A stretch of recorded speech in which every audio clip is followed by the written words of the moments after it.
Hi friends, welcome to this latest episode of the Nationalist View. We have with us a very special guest today, Mr. Senge Sering from Gilgit-Baltistan. Senge thank you साहब, so much sir. thank you so बहुत much बहुत for धन्यवाद। बहुत जी बहुत जी शुक्रिया आपका, आपने मुझे इनवाइट किया। Thank you ji so and much. thank you so much for taking time out from your busy schedule and being with us. And I'll just give a brief description of introduction of Mr. Senge Sering, and the detailed bio will be there in the description box of this YouTube video, and you can go through that. So, Mr. Senge Sering is a researcher and human rights advocate. He was born in Pakistan occupied Gilgit-Baltistan. He writes extensively about sufferings of the people of Gilgit-Baltistan, and he has raised these issues regularly at international fora. Apart from that, he is also the founder of Washington, D.C. based Institute for Gilgit-Baltistan Studies, which has a firm commitment to the protection and promotion of human rights in Gilgit-Baltistan, and which holds events to disseminate information on local freedoms, democracy, extremism and terrorism, demilitarization and cross-border trade, environment sustainability and preservation of indigenous culture. The institute was founded in 2010, and since then it has established partnerships in the United Nations, the US Congress, the British and the European Parliament, as well as various think tanks and academic institutions. And Gilgit Baltistan is a region about which there is not too much of conversation despite a lot of things happening there. So we are going to get Mr. Singh's perspective on this and try to decode what is happening in Gilgit-Baltistan. So, sir, for our viewers, my first question is that for our viewers, could you please explain what is exactly Gilgit-Baltistan and what are its historical and civilizational links with Jammu Kashmir, Tibet, and India? धन्यवाद one more time. Thank you so much, Arun ji. I'm really honored to be, on your show and hope to be a repeat guest. So Gilgit-Baltistan, as you asked, in the modern contemporary form, it's composed of 10 districts. It is part of the Pakistan occupied Jammu and Kashmir. So there are 10 districts in the north, which is called Gilgit-Baltistan, and then there are 10 districts in the south, which the Pakistanis like to call so-called Azad Kashmir. So these are the areas which were part of the erstwhile state of Jammu and Kashmir. And the relationship with India is civilizational, as you know. We have been part of India for thousands and thousands of years. And our linguistic affiliation with India, the local demography that has been influenced by the Indian culture and civilization. In the olden times, I would say we had these famous, renowned kingdoms that rule Kashmir and Gilgit-Baltistan. Some of them that I can name right now is the Lohara dynasty, the Mauryas, the Ujjains, the Karkotas, the Kushans, the Central Asian Scythians, for instance, that had a connection with India, the Utpalas. Then we had the Palola Shahis, which helped spread Buddhism in the area. So these dynasties that ruled Jammu and Kashmir and helped bring Hinduism and Buddhism to Gilgit-Baltistan, they formed and helped the region evolve in what it became part of. When it became part of Jammu and Kashmir at some point in the 18th and 19th century. Relationship with Tibet is very profound, I would say. My native language is Balti, which is a dialect of Tibetan. So you can tell that, local people, if you exclude the Pakistani settlers, we can say that about 35% of the local people, they speak Balti or Puriki, which are the dialects of the archaic Tibetan language. And Balti is extremely important culturally because there are about more than 200 Tibetan dialects, and Balti happens to be one of the oldest. So anyone who's doing research on the evolution of Tibetan language must learn Balti to understand, what went through the different stages of its evolution. Tibetan Empire during the Yarlungpa dynasty and before, they had stretched their kingdom all the way to Gilgit-Baltistan and Chitral. In some parts of Tajikistan, for instance, they had influence. The Tibetans went all the way down to the Bay of Bengal. And there was a huge cultural influence that the Tibetans were able to spread. And then because of Buddhism that came from India into Tibet, the relationship of Tibet and India became very, it became permanent, but also became very significant for the makeup of local culture and civilization. So I think we are ethnically, you can say that we are a mixture of Indian and Tibetan people. So our features are a little different. You can tell, the more east you go in Gilgit-Baltistan, you find more Tibetan features. But the more west you go in Gilgit-Baltistan, you see there's a lot of stronger admixture of the Indian. North Indian, mix ethnicity in those areas. In Gilgit, for instance, strong Indian influence. We have our ethnicities that come all the way from Rajasthan and Madhya Pradesh.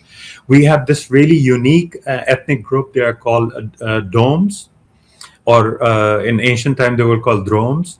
And they came from India. They came into modern day Afghanistan and Persia, and they went through Turkey into Syria and all the way to Egypt. They went into Eastern Europe. Over there, they're called Dromes, and they're called Roma, and they're almost like 20 million people who trace their ancestry all the way to Rajasthan and Madhya Pradesh. So we have, those people living there in Gilgit-Baltistan, which unfortunately, because of Pakistani policies, are on the verge of extinction. Their culture is dying, their language is dying, and the locals are trying to Islamize them. So, that is an unfortunate situation. Then we have this unique group of people who speak the Brusheski language, and they are, an isolate in definition of they have no connection with any other linguistic family in the world. So that makes them very unique. Some people say that they may have some connection with Siberian ethnic groups, but we don't know for sure for the time being. We also have, other than Tibetans, we have the Dardik population, which is the largest ethnic group in Gilgit-Baltistan and Chitral, and they are very closely related to Kashmiris. You can tell me whenever I have to speak, because I can go on, but no, please carry. So, all right. So yeah, they're really closely related to our communities in Kashmir Valley, for instance. They trace their ancestry back to central India, the Dardik people. So these are the different communities that form modern day Gilgit-Baltistan, and clearly show there's a very strong link with India as well as Tibet as far as our civilization is concerned.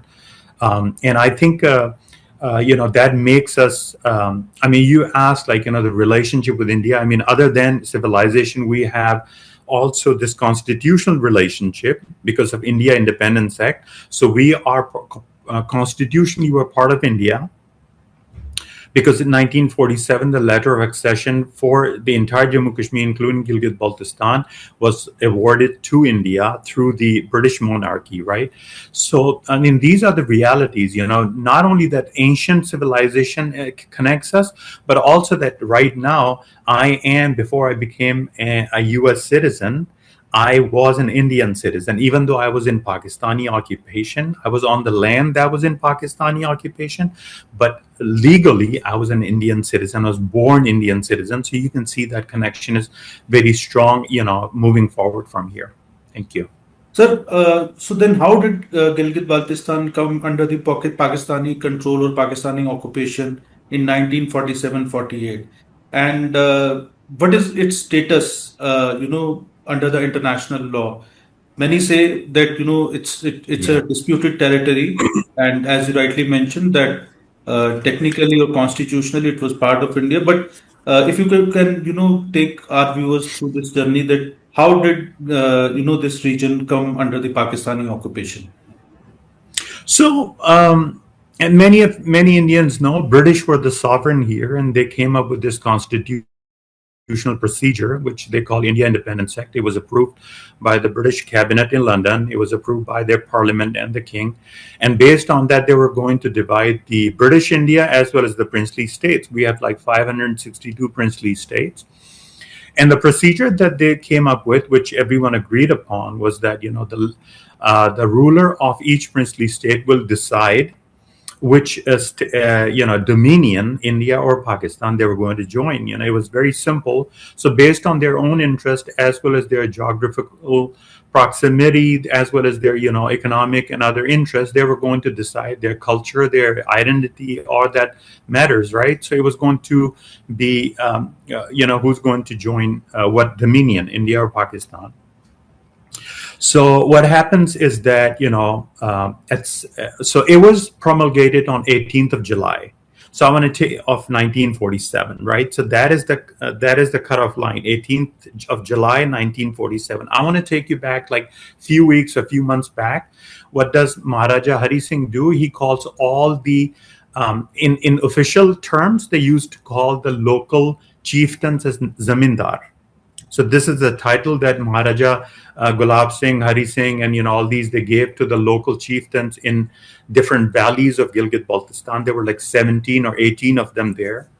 So he called all these zamindars from Ladakh and Gilgit-Baltistan, and they gave, and except I think one of them, which the books say that he was ill, he was not feeling well.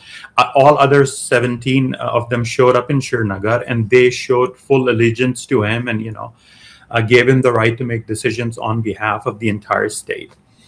At that point, we also know that Sheikh Abdullah, he was very close to the Prime Minister of India, and he was opposed to Jammu Kashmir joining Pakistan. He wanted part of India.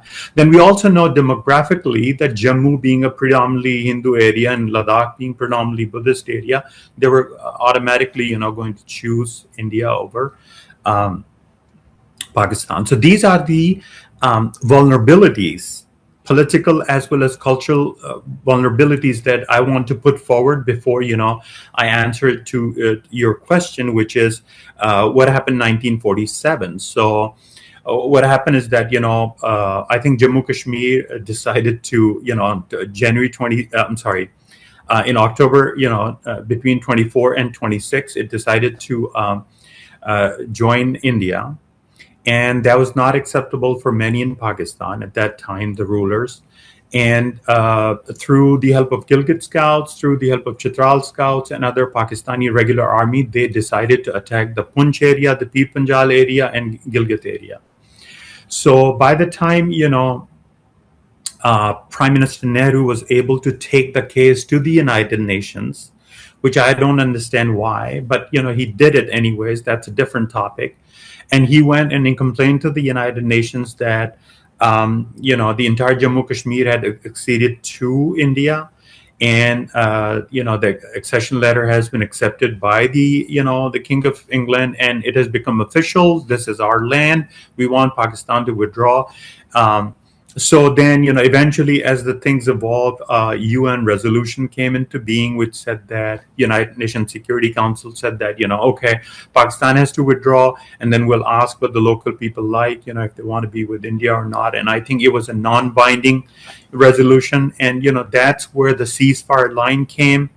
So today we have this, ceasefire line converted into line of control after the Simla agreement, which made it bilateral. So I think, they changed the situation from, making it a multilateral to a bilateral, dispute, which India and Pakistan are supposed to, manage it and eventually solve it.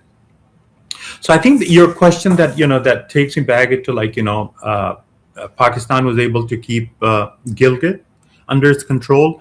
The Gilgit scouts, they were scouts created by Maharaja Hari Singh. So because Pakistan was the Gilgit Scouts, Gilgit Scouts, it was created by Maharaja Hari Singh, and they took oath of allegiance and loyalty to Maharaja. And unfortunately, because of some British officers like Major Brown who were present there and others, they had different ideas. If you look at before the creation of Pakistan, the situation in Afghanistan was very adversarial in its behavior towards Pakistan. And I think it was one of the only nations which refused to recognize Pakistan as a dominion.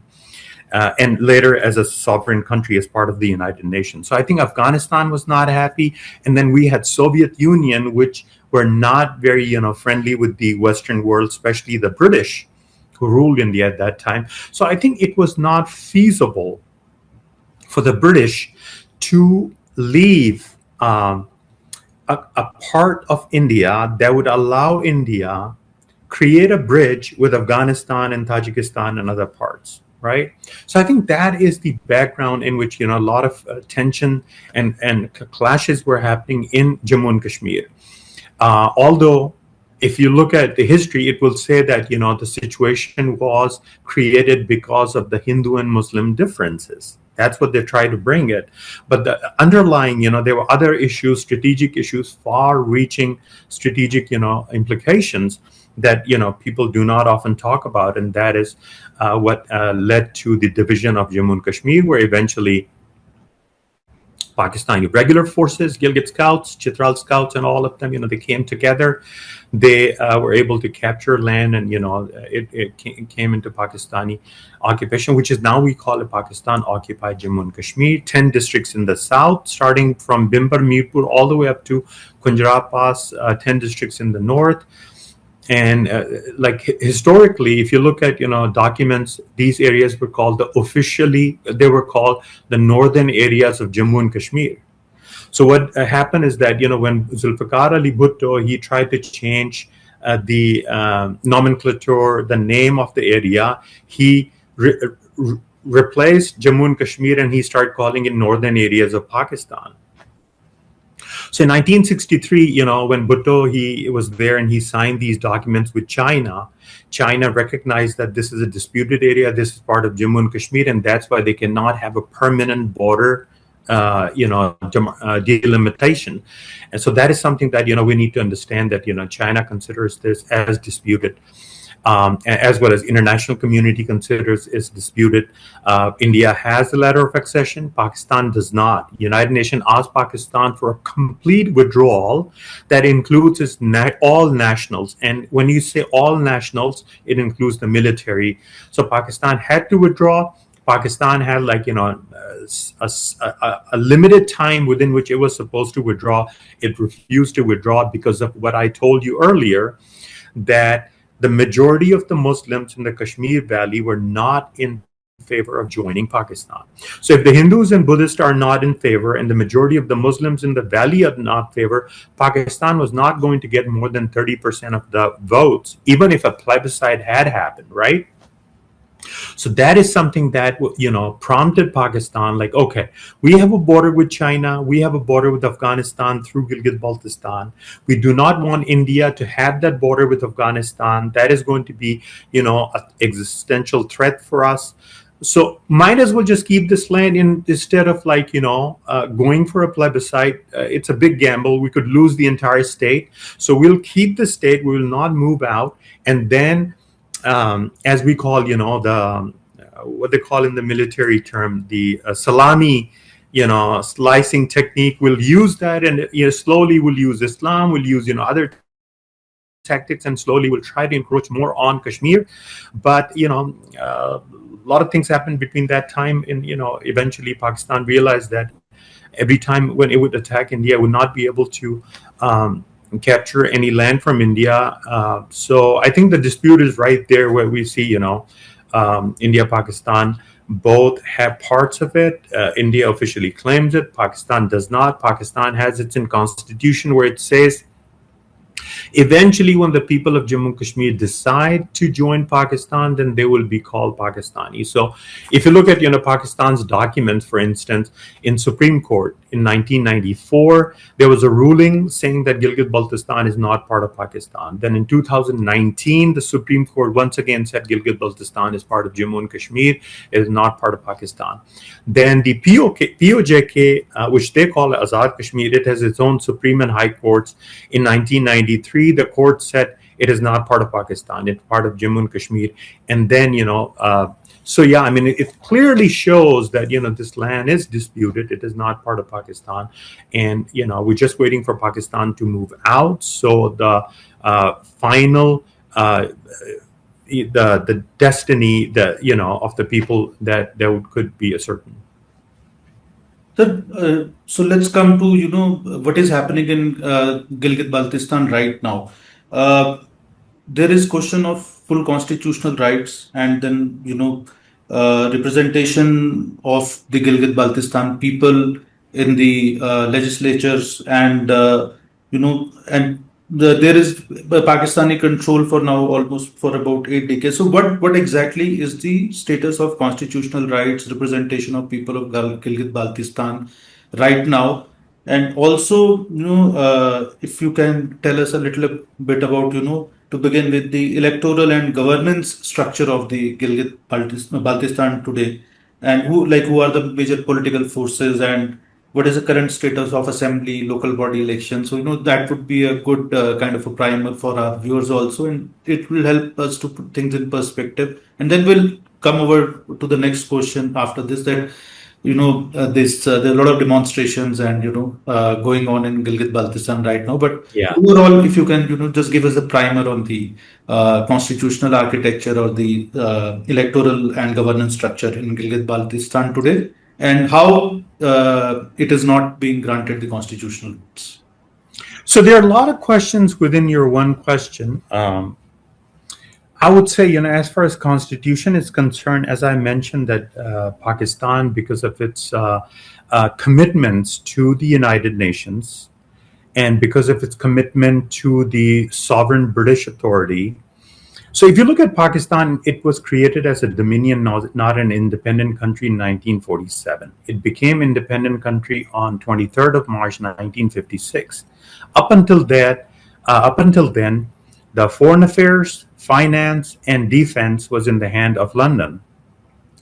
So we know that up until then, the person who used to rule Pakistan was not the president of Pakistan. It was the Governor General, the British Governor General to Pakistan. That was their official designation.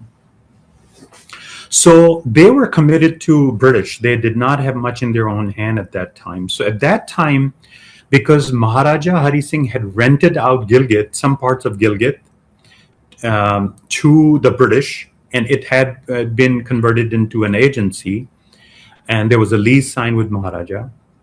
So in the beginning, what happened is that Pakistan kept ruling Gilgit and Baltistan separately. Gilgit was the agency under Pakistan, and Baltistan was part of Ladakh district under Pakistan. Now, Ladakh district was part of Jammu province, not Kashmir province. So I am historically part of the Jammu province, just like any other person who comes from Jammu. There's this misconception that Baltistan was under Kashmir. We were not. We were directly part of Jammu province under the Maharajas. So then eventually what happened is that, a lot of things changed. Bangladesh happened.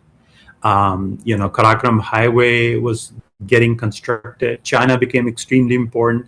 United States and Europe started looking at Soviet Union as a huge threat. So Afghanistan became important.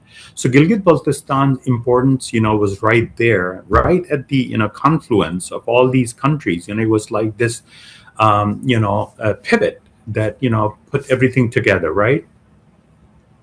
So that is the time when Bhutto decided that we are going to give this place a new structure. So he came up with this name North of Pakistan, and he talked about creating two new provinces. One will be the so-called Azad Kashmir, the one will be so-called Gilgit-Baltistan.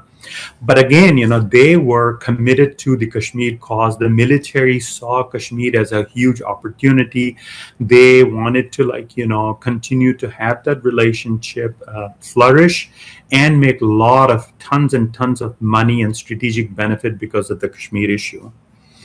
And Kashmir became extremely important at that time. So they could not really detach Gilgit-Baltistan from the larger Jammu Kashmir area. So if you look at all the maps, the official maps, they still show, until Imran Khan came and he changed the map. Up until then, they still showed Baltistan as part of Ladakh, even in their own official maps, and Gilgit as a separate agency within Jammu and Kashmir. So I think, Pakistan was committed to this idea that we are benefiting, humongously, enormously from Jammu Kashmir, strategically and monetarily. And because of that, army was not going to let it go. So I think this issue just lingered on of whether Gilgit-Baltistan should be granted a special, autonomous status within Pakistan, should be granted its own constitutional status, with whether it should be merged back, into Jammu and Kashmir administratively. Because if you remember, when they occupied this area, they realized that we need to keep it separate. So because of Afghanistan and China and Soviet Union, so they signed this so-called fake document with fake people who are not the real representatives, called Karachi Agreement, and separated Gilgit-Baltistan from the rest of the entire POK. And the POK kept saying, eventually you have to give it back to us. And people of Gilgit-Baltistan were like, no, we want our own setup. So there was a lot of, commotion there, and given Pakistan's strategic interest, Pakistan was never able to extend its own constitution to Gilgit-Baltistan or the rest of POJK. So it always remained a disputed area. It always remained part of Jammu and Kashmir. So that is one reason that we are officially not a part of Pakistan. But then local people were making a lot of noise. There were a lot of resentment. There was a lot of dissatisfaction. So this gave this strange setup. Created this, ordinance, and this ordinance allowed Gilgit-Baltistan to have its own dummy assembly, a dummy chief minister, a dummy governor, whereas they still had this authority in Islamabad called Jammu Kashmir Ministry of Kashmir Affairs, Ministry of Jammu and Kashmir Affairs, and that was the real, authority over Gilgit-Baltistan. But there was this dummy structure that they created. They created this dummy assembly. They gave them a few members. Today they're 24 members, which are directly elected by people in different parts of Gilgit-Baltistan, with no legislative authority. They can pass a resolution, send it to Islamabad, and it's up to Islamabad whether they approve it or not. So they just pass resolution, just like you and I, we demand certain things from governments. They can only demand, and that's about it. So they do not have any fiscal authority. So that's another problem, that if you go to Pakistan today, and if you go from Lahore to Islamabad on their expressways, or we call freeways or motorways, they can collect thousands and thousands of dollars worth of tolls on those roads every day. Gilgit-Baltistan is not allowed to collect, any tolls on its roads. Especially those roads that connect Pakistan and China. Without us, there's no physical connection to China, and China is the most important country for Pakistan. So they're not allowed to collect, any royalties on the rivers. They're not allowed to collect any royalties on the dams. They're not allowed to collect any royalties on the forest that they sell, the timber, or any other aspect of, revenue generation and production mechanisms. Like, for instance, you say tourism. Tourism is one of the biggest revenue generation, venue, an article, and still, all the money goes to Pakistan. So, they are kind of like dummies, that there are facade that, for the international community to just shut up, these people are happy, they have their own setup, don't interfere, so just to discourage the international community to criticize Pakistan and object to Pakistan's presence there.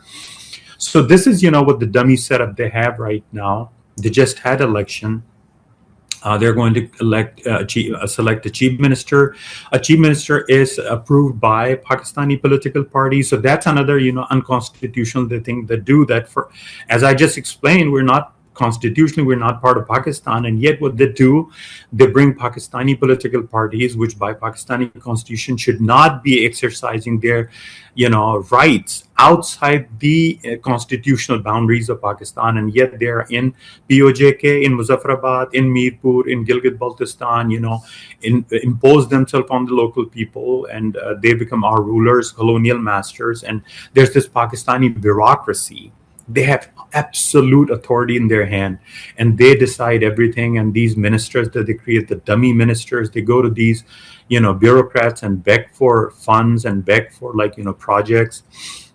Development fund is 12, 13 billion Pakistani rupees, which comes down to, I don't know, 4 or 5 billion Indian rupees for the entire year.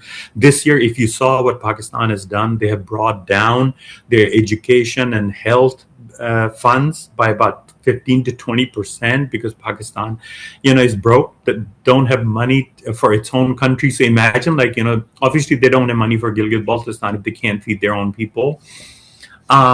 They have this absolute authority, like an imperial power of the Pakistani, is called Field Command Office of Northern Area. The Major General or the Lieutenant General sits there. He's the Pakistani military representative. He's like the god.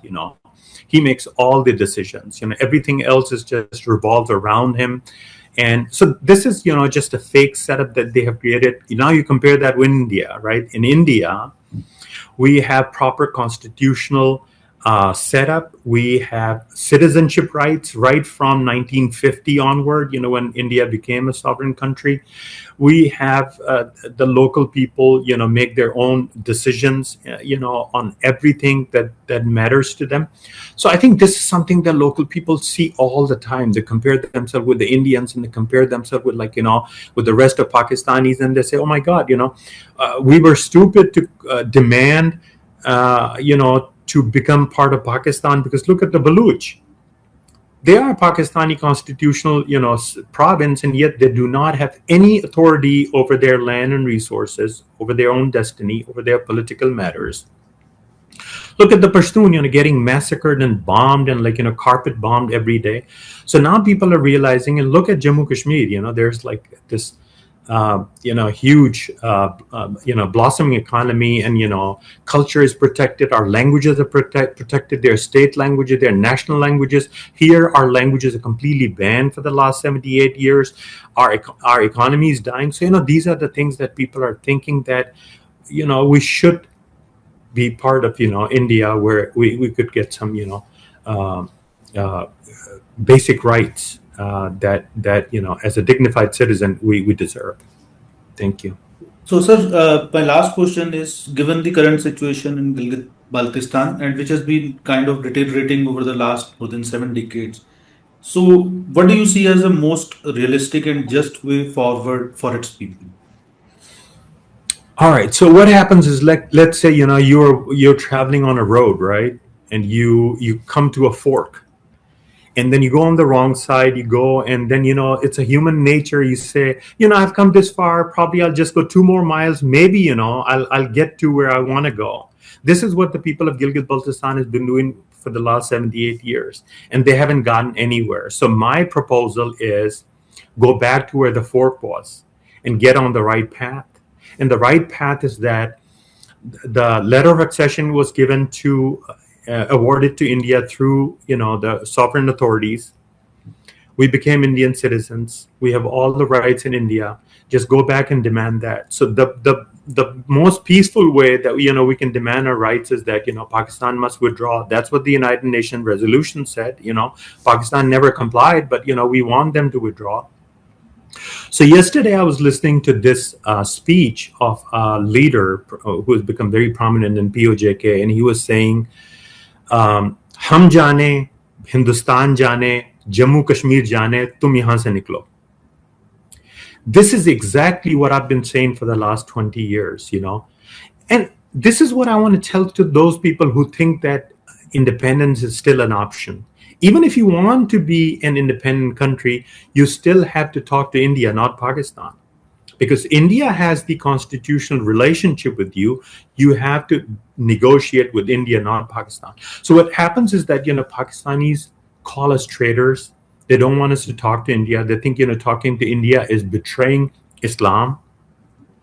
Local people have now realized that this is all nonsense. Nobody's betraying anything. We're just demanding our own basic rights, our constitutional rights, which are enshrined in India's constitution.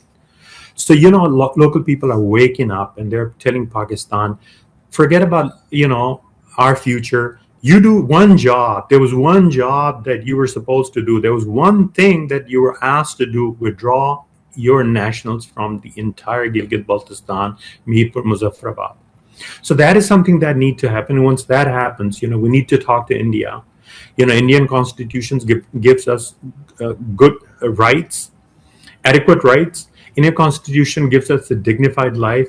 Their institutions are functioning. Their judiciary works. Their political system works. Their financial system works. It is on the path to become the third largest economy in the world, 5 trillion economy. It is on the path to become the third largest military force in the world. We will be protected. Our resources will be protected. If we do not take that path, we will become a minority in our own land. Our languages will be gone. Our identity will be gone. Our resources will be gone. China will just devour us. Nothing will be left of us. We'll become what Tibet and Xinjiang has become, East Turkestan, they call it, local people. So this is something that I've been proposing. And, a lot of people now making that noise, especially the southern 10 districts of Jammu and Kashmir. A lot of people in the northern 10 districts of, POJK are making the same noise as well. So I think this is something that, maybe local people will eventually come to when it comes to push comes to. Thank you, Mr. Yeah. Sering. And, I think Gilgit-Baltistan is a story which needs to be told to the world in much greater detail. So you have been doing it for the last, so many decades. And we are going to keep a track of Gilgit-Baltistan, and we're going to keep on doing regular shows on it.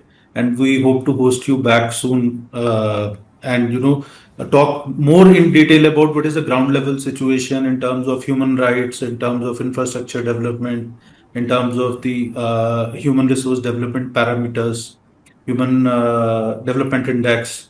So all these things, and especially I think one very crucial issue is the protecting the culture and the language, because that becomes the first casualty whenever a foreign force occupies a region. As you rightly mentioned, it has happened in Tibet, it has happened in East Turkestan. So thank you so much once again for taking time out from your busy schedule, and thank you viewers for watching. We'll be back soon with another show and another conversation. Thank you. Thank you so much. I really appreciate it.